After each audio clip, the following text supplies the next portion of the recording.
ইফতারির জন্য আয়শাকে বললাম খিচুড়ি করতে। কালো জিরা চালের খিচুড়ি আর মুরগির ঝাল করা ঝোল, সাথে লেবু কেটে দিবে। কিন্তু ইফতারে এসবের কিছুই এলো না আমার সামনে। আয়শা প্লেটে করে চিড়া আর দই দিয়ে গেল, সাথে আম কেটেও দিয়েছে। দেখে আমার মেজাজ তিরিক্ষি হয়ে উঠল। সারাদিন রোজা রেখে একটা কথা বললাম আমি, আর এই কথা সে রাখতে পারল না। মাগরিবের আজান হলে শুধু পানি খেয়েই মাগরিবের নামাজ আদায় করলাম ঘরে। আয়শা বড় শঙ্কাভরা কণ্ঠে আমার কাছে এসে মিনতির সুরে বলল, আমায় মাফ করে দিন আল্লাহর ওয়াস্তে। আমি কাল খিচুড়ি আর মাংস রাঁধবো। আমি চুপ করে রইলাম। আয়শার কথার কোনো প্রত্যুত্তর দিলাম না। আয়শা আমায় এমনিতেই খুব ভয় পায়। আজও দেখা যাচ্ছে তার চোখে মুখে স্পষ্ট ভয়ের ছাপ। সে বোধহয় অপেক্ষা করছে তার চশমাটা দূরে ছিটকে পড়ে কখন ভাঙবে সেই সময়ের। তাই বোধহয় আগেভাগেই টেবিলের ওপর খুলে রেখে দিয়েছে চশমাটা। এ নিয়ে আয়শার 11টা চশমা আমি ভেঙেছি। অবশ্য গত 1 বছরে তার নতুন কোনো চশমা ভাঙা হয়নি। পরপর 11টা চশমা ভাঙার পর আয়শা সতর্ক হয়ে গেছে। এরপর থেকে যখনই সে আমার তিরিক্ষি মেজাজ দেখে, তখনই সাবধানে চশমাটা খুলে টেবিলের ওপর রেখে দেয়। ও ঘরে হঠাৎ করে ওমর কেঁদে উঠেছে। 5 মাস বয়সী শিশুর ঘুমের কোনো সময় বাধা থাকে না। আয়শা তাড়াহুড়ো করে আঙ্গুলে ও ঘর দেখিয়ে দিয়ে বলল, ওমার উঠে গেছে, আমি চাই। আমি তবুও চুপ করে রইলাম। আমার এমনই অভ্যেস, রাগ যত বাড়বে তত গম্ভীর হয়ে যেতে থাকবো। একটা কথাও বলবো না। গম্ভীর হওয়ার পালা শেষে ওর গালে কষে 2-4টে চড় মারব। আমার হাতের চড় বড় শক্ত। আয়শাকে চড় দেওয়ার পর কতবার দেখেছি ওর গালে আমার 5-5টি আঙ্গুল কিভাবে কলঙ্কের মতো বসে আছে। ওমারের কান্নার গলা বাড়ছে। আয়শা এবার পা বাড়িয়েই দিল, বলল, এই চাচ্ছি, দুধ দিয়েই আবার আসবো।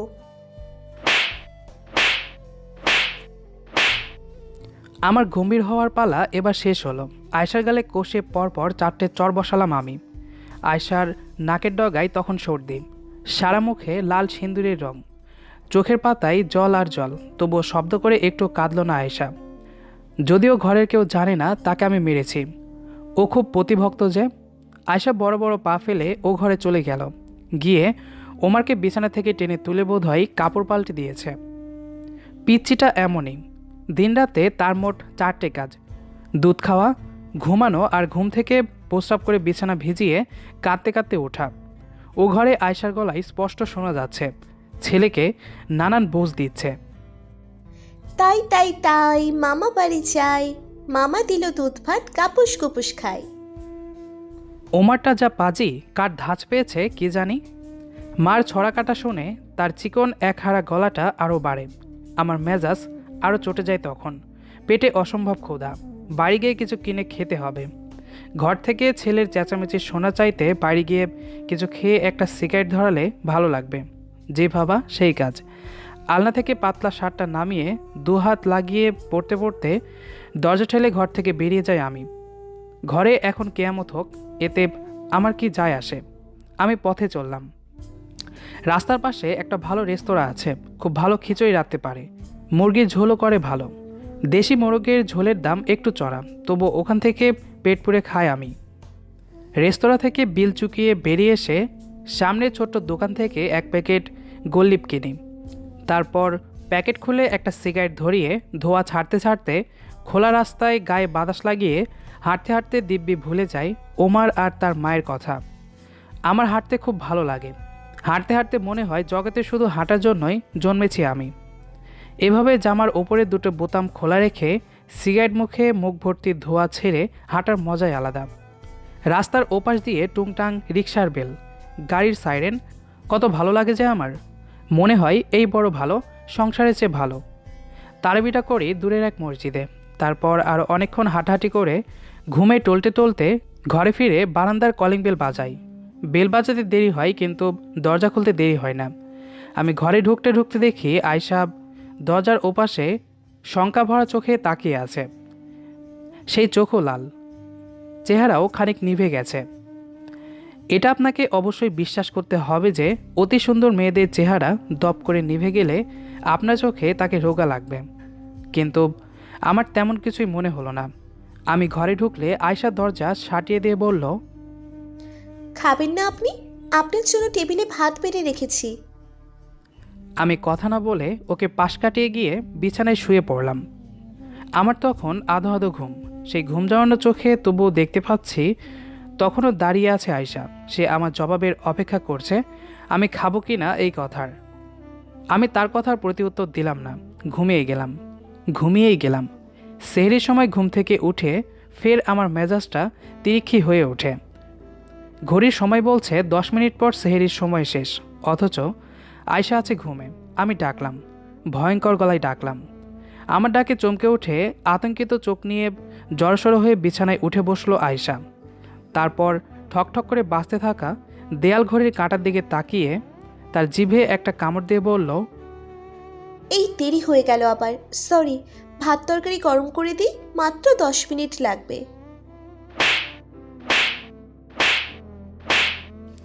আমি কথা বলি না। আয়শার গালকষে 4-4টে চর বসিয়ে ঘর থেকে বের হয়ে ফের ওই রেস্তোরাঁর দিকে পা ফেলি।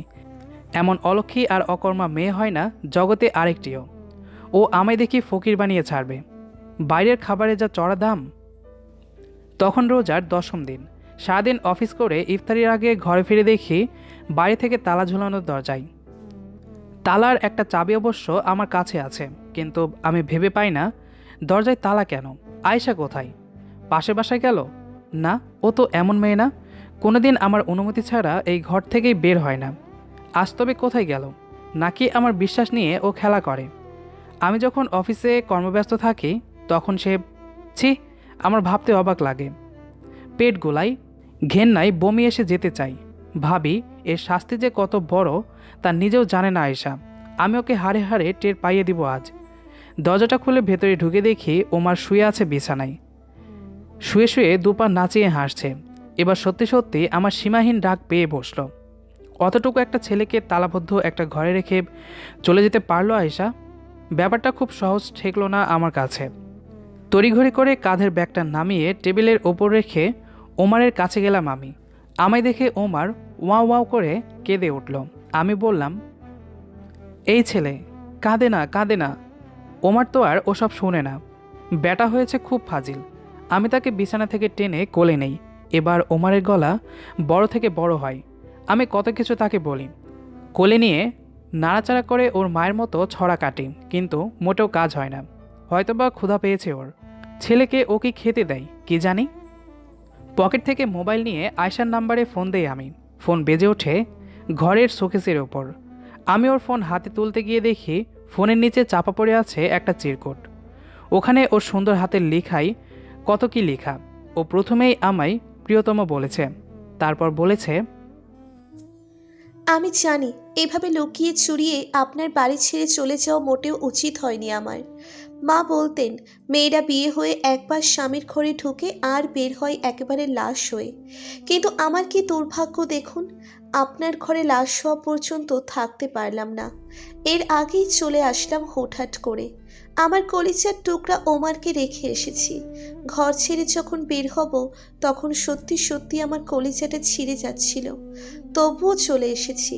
আমার যে না আসলে চলে না, তাই এসেছি। আমি যে আপনার অযোগ্য স্ত্রী। রোজার দিনে কিভাবে জেনে না জেনে আপনাকে অত কষ্ট দিয়েছি। আমার জন্য আপনি ইফতার করতে পারেননি ঘরে, রাতে সেহরি করতে পারেননি এই আমার জন্যই। আপনাকে আমি মোটেও সময় দিতে পারি না ওমারটার জন্য। ও শুধু কাঁদে, ওকে খাওয়াতে হয়, ওর নষ্ট করা কাপড় চোপড় ধুতে হয়, দিনে একটু কোরআন পড়তে হয়, নামাজ পড়তে হয়, টুকটাক অনেক কিছুই করতে হয়। এইসব করতে গিয়ে আপনার সেবাটাই আমার করা হয়ে ওঠে না। দেখুন, সেদিন ঘরে কালো চিরা চাল কিংবা মাংস নাই, আর আপনি কত শখ করে খিচুড়ি আর মুরগির ঝোল খেতে চাইলেন। তখন মাত্র 1 ঘন্টা সময় ছিল ইফতারির। এই সময় আবার ওমারটাও কেঁদে উঠল ক্ষুধায়। ওকে শান্ত করতে করতে কিছুই আর করা হলো না আমার। আই এম সরি আমার প্রিয়তম। সেদিন রাতে জ্বর আর ভীষণ মাথা ব্যথার কারণে উঠতে দেরি হয়ে গেল। আপনি আমার জন্য ঘরে সেহরি খেতে পারলেন না। আমি এতটাই হীন, আমি এতটাই তুচ্ছ যে নিজের কাছে নিজেকে ছোট মনে হচ্ছিল কেবল এমন একটা মাটির মানুষকে দিনের পর দিন আমি কষ্ট দিয়ে যাচ্ছি। অথচ স্বামীর প্রতি স্ত্রীদের কত দায়িত্ব আমি কিছুই করতে পারিনি। এই জন্যই পাপী আমি চলে এসেছি নীরবে নিভৃতে চোরদের মতো করে। আর রেখে এসেছি আপনার কলিজার টুকরা সন্তানকে। ও যে আপনার আদরের ছেলে, তাই অনেক কথা বলে ফেলেছি প্রিয়তম। আপনাকে আমি অনেক ভালোবাসি, কিন্তু এই ভালোবাসা কোনো দিন প্রকাশ করতে পারিনি। এটাই আমার অযোগ্যতা। একদিন জানি না যোগ্য হতে পারবো কিনা। যোগ্য হলে কিন্তু আমি ফিরে আসবই আপনার ঘরে, ঘরের চৌকাঠে। পত্রখানা পড়ে আমার চোখ কেমন ঝাপসা হয়ে উঠল। বোঝ হওয়ার পর কোনো কারণেই কোনোদিন কাঁদিনি আমি, কিন্তু আজ আমি কাঁদলাম। ঘরের দরজা জানালা বন্ধ করে মেয়েদের মতো করে কাঁদলাম। একটা বাচ্চা ছেলের কান্না থামানো কতটা কষ্টের তা মাত্র 10 মিনিটে আন্দাজ করতে পারলাম আমি। এই বাচ্চা ছেলেকে রেখে বাইরে যাওয়া যাবে না, এদিকে রান্নাও করতে হবে। রান্না না করলে খাওয়া চলবে না। রান্না করতে গিয়ে কি যে তালগোল পাকিয়ে বসলাম। এক জীবনে কোনো দিন হাড়ির ধারে কাছেও ঘেঁষিনি আমি। একটু পর আবার আজান হবে। উমার কেঁদে কেটে ঘুমিয়ে গেছে এবার, কিন্তু আরেকবার যখন জাগবে তখন তাকে না খেতে দিলে আর রেহাই নাই। কিন্তু কি খাওয়াবো, কোথায় দুধ চিনি? এই একটুখানি সময়ে আমার ওপর দিয়ে যেন ঝড় বয়ে গেল। মাগরিবের আজান হলো, অথচ আমার ইফতারির আয়োজন রান্নাবান্না কিছুই আর হলো না। উমার এবার কান্না শুরু করেছে, দম ফাটানো কান্না। এখন আমি কি করব? আয়শা, আয়শা! মনের অজান্তেই ভুল করে ডেকে উঠলাম আমি। একটা রাত আমায় হাজারো রাতের অভিজ্ঞতা দেয়। বিবেকহীন আমি এখন ভাবতে পারি আয়শার প্রতি করা আমার সকল অত্যাচারের কথা। আচ্ছা, আয়শা আমার কাছে আসলে কি চেয়েছিল? একটু ভালোবাসা আর সহমর্মিতাই তো। আমি যদি ওর পাশে দাঁড়িয়ে ওকে সাপোর্ট দিতাম। ওই যে ওর কত শত কঠিন কাজ, অথচ আমার মনে হয়েছিল অফিস আদালতে বুঝি আমরা পুরুষরাই শক্ত শক্ত কাজগুলো করি, আর নারীদের কাজ নরম, অথবা কোনো কাজের কোঠায় পড়ে না এসব কিছু। সারা রাত চিন্তায় ঘুম হয় না আমার। অজস্রবার আল্লাহর কাছে তওবা কাটি। ভাবি আজীবনে আর কখনো ভুল করে আয়শাকে একটা ধমকও দিব না। ঘরের ওর শক্ত কাজগুলোতে ওর সাথে মিতালি দিব আমি। এই প্রথম অথবা শেষ, শুধুমাত্র একটা সুযোগ চাই আমি। ফজরের নামাজ পড়ার পর খানিক চোখ লেগে আসে আমার। এই ঘুম থেকেই স্পষ্ট দরজায় ঠক ঠক শব্দ শুনতে পাই। কে এসেছে? আয়শা? আমার বিশ্বাস হয় না, সত্যি সত্যি বিশ্বাস হয় না। আয়শা কি এত তাড়াতাড়ি চলে আসবে? ও তো আমার সাথে রাগ করে চলে গিয়েছে। অত শক্ত রাগ কি অত তাড়াতাড়ি শেষ হয়ে যাবে? ওপাশ থেকে আয়শার গলা শুনতে পাই। ও বলে, অনুগ্রহ করে দরজাটা একটু খুলতে পারবেন? আমি শোয়া থেকে ধর্মর করে লাফিয়ে উঠে দরজার কাছে যাই। খুলে দেই দরজা ছিটকানি। আমার মুখ বোধ হয় বিষণ্ণ ছিল। সারা রাত দুশ্চিন্তায় ঘুম না এলে তো চেহারা এমন দেখাবেই। আয়শা আমায় দেখে আটকে ওঠে, বলে, চেহারার কি ছিঁড়ি হয়েছে এক রাতে? আপনি আমায় মাফ করে দিন প্লিজ। আমার এভাবে চলে যাওয়া মোটেও উচিত হয়নি। আমি আয়শার কথার কোনো উত্তর না দিয়ে টুপ করে ওর নরম হাতটা ধরে ফেলি শক্ত করে। তারপর কাছে টানতে টানতে বলি, আয়শা, আমি বড় হতভাগা আয়শা। এতদিন তোমার মর্যাদা আমি তোমায় দিতে পারিনি, কিন্তু গত একটি রাত আমায় হাড়ে হাড়ে টের পাড়িয়ে দিয়েছে নারী ছাড়া একটি পুরুষ কতটা একা, কতটা কাঙ্গাল। আমাকে মাফ করে দাও প্রিয়তমা, প্লিজ মাফ করে দাও। তুমি এভাবে হুটহাট চলে গিয়ে ভুল করনি আয়শা, বরং আমার ভুল ভাঙিয়ে দিয়েছ। তুমি যদি এভাবে না যেতে তবে আমি আজীবন একটা অমানুষী থেকে যেতাম। কোনোদিন আর শুধরাতে পারতাম না নিজেকে। আমার এই অতটুকু কথার ভেতর কী ছিল কে জানে, কিন্তু আয়শা কেঁদে উঠেছে শুনে। সে কেঁদে কেঁদে আমার জামার বুক ভিজিয়ে বলে, আপনাকে আমি ভালোবাসি প্রিয়তম, আপনাকে আমি খুব ভালোবাসি। আমার বুকের ভেতর কান্নার ঢেউ, গলার কাছে এসে আটকে আছে বাক্য। এখন আমি আয়শাকে বুকে জাপটে ধরতে চাই, একবার ধরে বলতে চাই, তোমাকেও আমি ভালোবাসি প্রিয়তমা, অনেক অনেক ভালোবাসি তোমাকে। তো যাই হোক, আমাদের আজকের গল্পটি এ পর্যন্তই। গল্পটি আপনাদের কাছে কেমন লেগেছে সেটি অবশ্যই কমেন্ট করে জানাবেন। আর গল্পটি যদি ভালো লেগে থাকে তাহলে অবশ্যই আপনাদের বন্ধুদের সাথে শেয়ার করবেন। দেখা হবে আবারও নতুন কোনো গল্প নিয়ে। সে পর্যন্ত আমাদের সাথেই থাকবেন। ধন্যবাদ সবাইকে।